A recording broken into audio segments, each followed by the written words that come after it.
I mean this with the lowest amount of fat phobia I can possibly put into this sentence. However, you big back late night cheese munchers are actually ruining my food experience. And it has come to a point where it is unacceptable and I have to make a rant about it. Just recently, I'll get into many other reasons, but this is like one of the main reasons that I see, and I just don't understand how this is even happening. Recently, I've gotten into some sourdough. I made a sourdough starter with my grandmother who's here from America right now, and we're like, you know what? Let's look for some good recipes online. Now, me being a person born after the year 2000, I'm not gonna Google this. I'm gonna go on TikTok. I'm gonna look for the highest viewed video of a food creator posting about easy sourdough recipes, and I'm gonna follow it. You would think it would be that easy. However, there are these absolute food deprived gremlins who will just like anything that has food in it, which means that the best viewed recipe on TikTok isn't a good recipe. I made this sourdough pizza, like a sour pizza dough thingy, that was like a really highly reviewed recipe, and it has like 300,000 likes. I'm like, okay, this has 300,000 likes. At least one of these people has to know sourdough and enjoy cooking and be like, yeah, this recipe makes sense. So I make the dough. I wait an entire fucking 12 hours for that shit to rise overnight, because that is what the video tells me as well. Then the next day I wake up, I'm like, okay, so I'm not exactly sure what I do with the dough now. I go to her page. The person who posted this is at fault as well, because they're purposely lying and deceiving their audience, because they know these absolute gremlins will like anything that has any amount of food in it. Hear me out. They post a follow-up video where they just admit this shit fucking sucks. Now, why they admit it? Because they're like, yeah, and then you shape your dough, and they never show the final result. They do not show the final result. They just show making it and being like, "This is a good recipe." And the comments are like, "Yo, show the actual pizza you made with this." Nah. And it's not only on TikTok. It's also on Instagram with those fitness creators. Although they've gotten better, there's a lot of like this healthy food, which is not only big backs. It's also big backs in the sense of people who have huge fucking backs because they hit the gym every single day.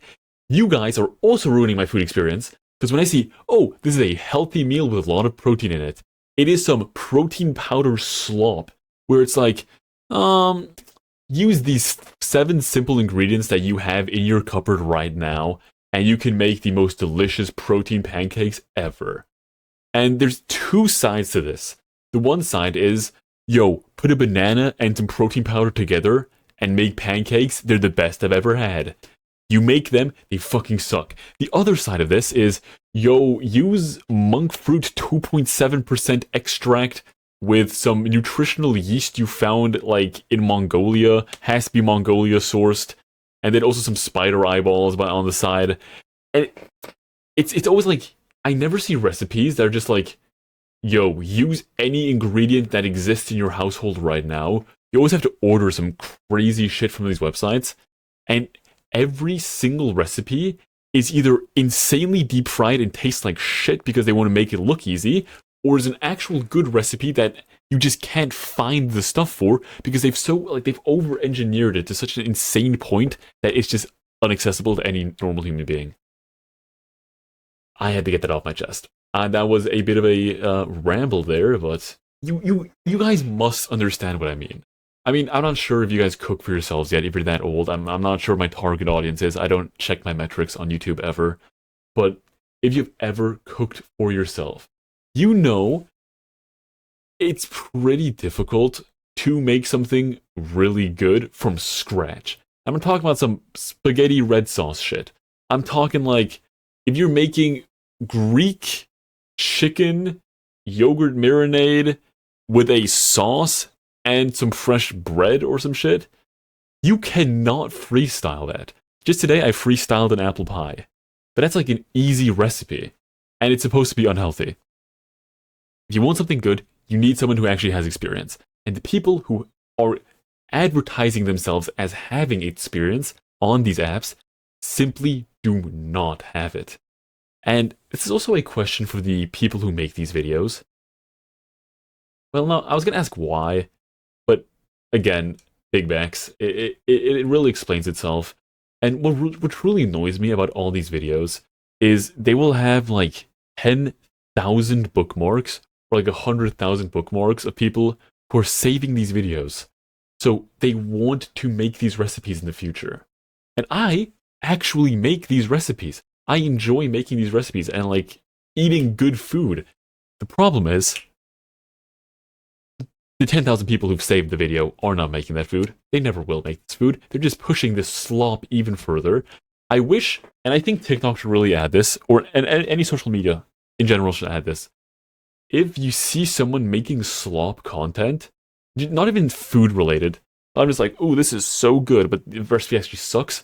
You should be able to report for like minor disinformation. You know what I mean? Not like they're full on lying, but just like this video sucks and they're lying to you, and it should therefore be pushed less. If this is like good in general, if you see those like story posts, I always report the story posts if they don't have a part 2. I will go to their site, report them, or just really whatever comes up at the time, I'll report them.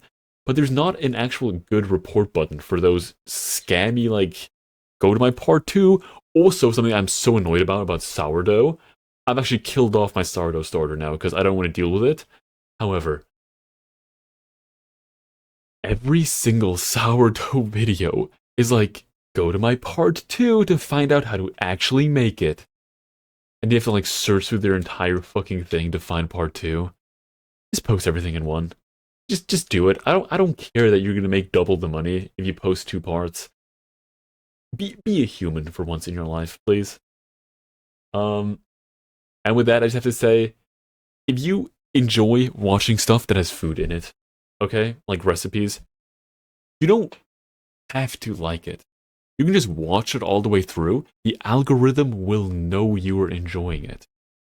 But by liking this shit and not like saying, I have no idea if this works, I'm just here to like look at food because I'm fat as fuck, it kind of like, it ruins it. It is a recipe video. It is at the core, at the essence of the ipseity of the video lies a recipe that is to be followed and prepared the same way by another person. And when it sucks and you still like it, I suffer. I do not care about you. I am the one suffering, and therefore I must rant. Rant over, therefore I will stop rant. Thanks for watching, guys. I was really struggling today. I'm gonna do an end rant just because I was really struggling today to find. I was like legit searching 2 hours for a good story to yap about today, and I just couldn't find one. So you guys are getting some food stuff today. I only have 3 more days of daily videos. I'll try and upload as well after that, but I'm not sure. 3 more days of daily uploads, and then also I've been playing with this the entire time. So if you hear like clicking noises, that's just this shit. Anyways, as always, see you guys. Bye bye.